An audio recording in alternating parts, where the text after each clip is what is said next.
Publiko ang huhusga kung pareho ang gagawing pagtrato ng Kamara sa impeachment complaints laban kay Vice President Sara Duterte at sa mga reklamong inihain laban kay Pangulong Ferdinand Marcos Jr.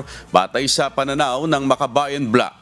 Ito'y matapos tiyakin ng tagapanguna ng House Justice Panel na kung anong naging approach ng komite sa paghandle ng impeachment complaints laban kay PBBM ay gayon din sa mga reklamo laban sa Vice Presidente.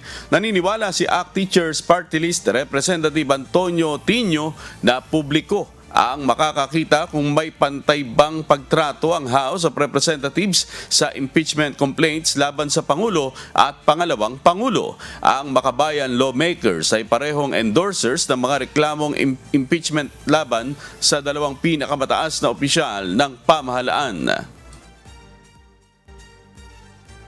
Publiko ang husga kung sa tingin nila ay magiging pantay ba ang pag-handle sa dalawang complaint. Kung yung mga standards na sinasabi natin ay labis-labis ang in-apply sa impeachment complaint laban sa Pangulo para ibasura to, ganun din kaya ang gagawin o baka naman magiging mas maluwag. So, it remains to be seen.